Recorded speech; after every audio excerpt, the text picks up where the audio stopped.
शिवसेनेचा बीकेसी मैदानावर आज शिवोत्सव।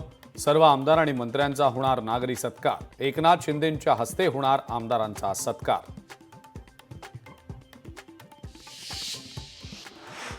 सिल्लोड तालुक्यातल्या पूर्णा नदी पात्रामध्ये सापडल्या 3 मूर्ती। नागरिकांची मूर्ती पाहण्यासाठी गर्दी। मूर्ती नेमक्या आल्या कुठून याचा पोलीस घेतायत शोध।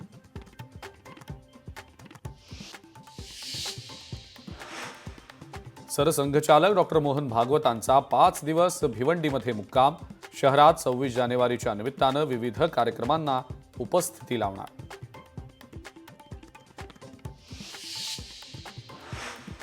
पुष्पक एक्सप्रेस अपघातामध्ये भिवंडीतील नेपाळी कुटुंबियांवर दुःखाचा डोंगर।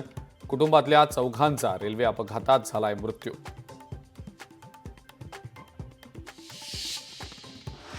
धाराशिवमध्ये 3 दिवस शेतकरी सोयाबीन घेऊन रांगेत। सोयाबीन विक्रीसाठी हमीभाव खरेदी केंद्राबाहेर रांगा। सोयाबीन खरेदीची मुदत वाढवण्याची शेतकऱ्यांची मागणी।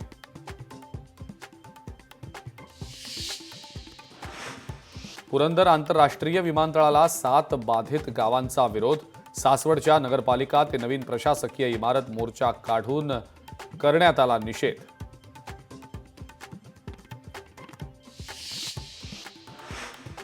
उत्कृष्ट निवडणूक निर्णय अधिकारी पुरस्कारासाठी अकोल्याचे जिल्हाधिकारी अजित कुंभार यांची निवड।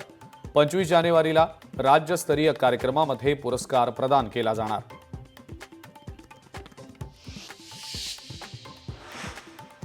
गडचिरोलीतल्या लोह प्रकल्पाच्या विस्तारीकरणासाठी नागरिकांचा सकारात्मक प्रतिसाद। यावेळी आम्हाला रोजगार द्या, बहुतांश नागरिकांनी व्यक्त केली अपेक्षा।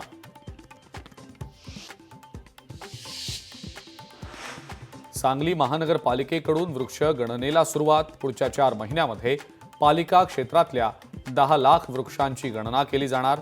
प्रत्येक झाड ऑनलाईन पद्धतीनं नोंदणी केली जाणार।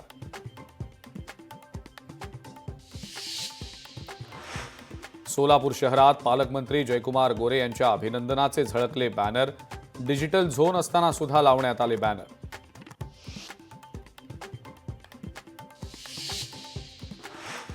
हिंगोली शहरातल्या बसस्थानकाची मोठी दुरावस्था।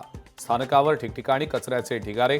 पिण्याचं पाणी सुद्धा उपलब्ध नसल्यानं प्रवाशांना मोठा मनस्ताप।